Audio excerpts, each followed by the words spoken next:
Desde quando Barroso declarou que desejava empurrar a história rumo à justiça racial, eu passei a me referir a ele como o ungido, aquele que habita a Torre de Marfim, onde o sol da razão com R maiúsculo tudo ilumina. Barroso é um ativista que quer legislar sem votos. E o motivo disso é a sua extrema arrogância como um ser racional que está do lado certo da história. Em uma entrevista recente sobre as urnas eletrônicas, essa empáfia salta aos olhos mesmo para os menos atentos. E tamanha arrogância vem seguida de uma retórica de humildade, sem que o iluminado perceba a incoerência. Barroso lança mão de espantalhos para defender o que não merece muita defesa e para rechaçar como absurda uma demanda legítima por mais transparência na auditoria dos votos. Eis um trecho do que ele diz. Como presidente do TSE, estou à disposição para receber de qualquer pessoa qualquer elemento de prova de que há fraude em nosso sistema. Meu compromisso não é com um específico modelo de votação, mas com eleições livres e limpas.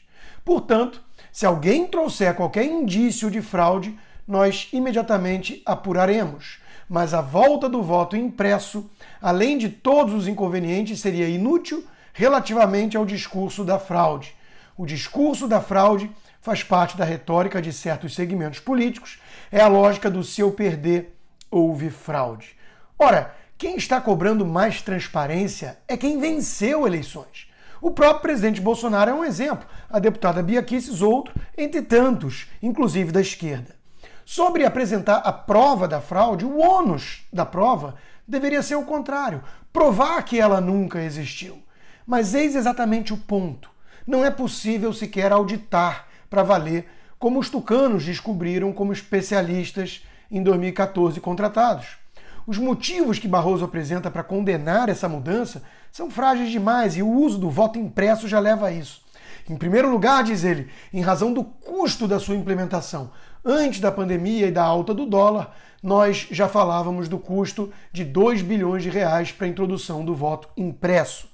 Em segundo lugar, pelo risco ao sigilo do voto, motivo que levou o STF a declarar a sua inconstitucionalidade. 2 bilhões de reais para proteger uma democracia inteira parece pechincha, ainda mais diante do custo de manter os luxos do Congresso e do próprio STF, com lagosta e tudo. O sigilo do voto não estaria ameaçado, pois como Barroso certamente sabe e já escreveu sobre isso, ninguém teria acesso ao pedaço de papel impresso em outra urna. Tudo o que se deseja é que cada eleitor tenha como verificar que o que ele apertou na urna eletrônica foi efetivamente computado e permitir uma real checagem posterior, se for o caso. O boletim da urna de hoje não faz isso, pois é um saldo total daquela urna, onde já pode haver algum tipo de desvio. Estamos falando de uma tecnologia que tem 25 anos e que países bem mais avançados, como os Estados Unidos, a Alemanha, a França, não adotam. Seria por falta de capacidade tecnológica? Mas Barroso não toca nessa questão e repete que temos um dos sistemas mais confiáveis do mundo, o que causaria perplexidade em cidadãos de países tão mais desenvolvidos e que rejeitam esse mecanismo. Mas nessa passagem Barroso deixa a sua empáfia vir à tona. Acredito que a defesa do voto impresso decorre do desconhecimento sobre como o sistema funciona e em razão das campanhas de desinformação. Acho que esses fatores também são determinantes para o movimento anti-vacina. A verdade é que o desenvolvimento das vacinas erradicou ou controlou uma série de doenças, muitas delas fatais. Isso faz com que muitas pessoas, notadamente as mais jovens, nem sequer se deem conta de sua importância. É por essas e outras que gosto de dizer que o país precisa de um choque de iluminismo. Iluminismo significa razão, ciência, humanismo e progresso.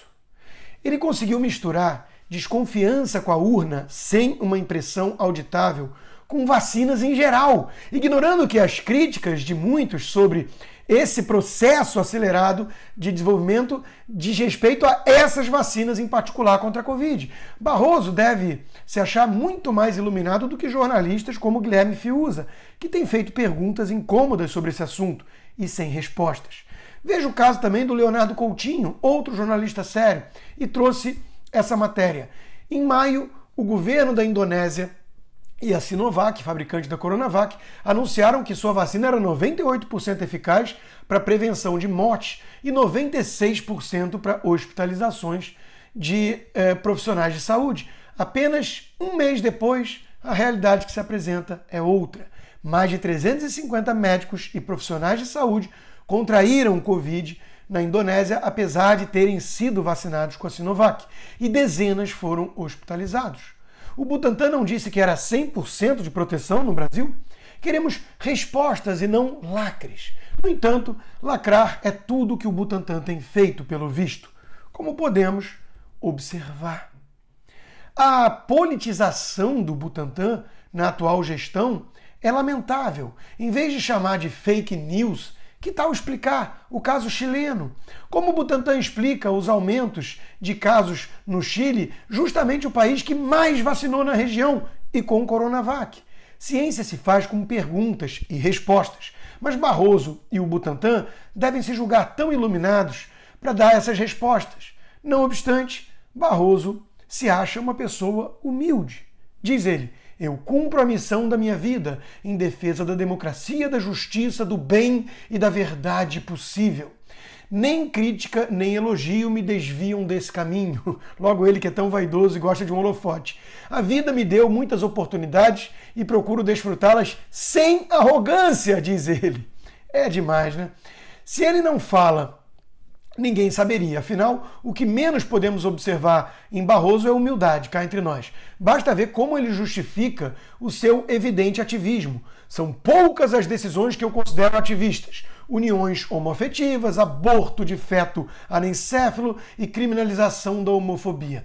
Todas essas decisões atuam em defesa de minorias e eu as qualifico de iluministas. Ou seja, se ele as considera iluministas, então para o inferno com a Constituição, da qual ele deveria ser o guardião. É aquele tal empurrão na história, né?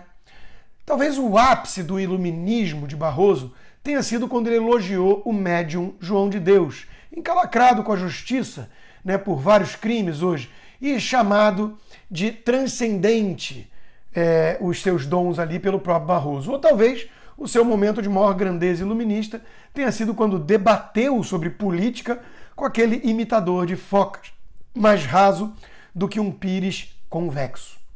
Para quem está fora da bolha, tudo que se espera de Barroso é que ele siga a Constituição do país, que é a sua missão no STF, e acate a mudança nas urnas se isso passar como uma PEC no Congresso.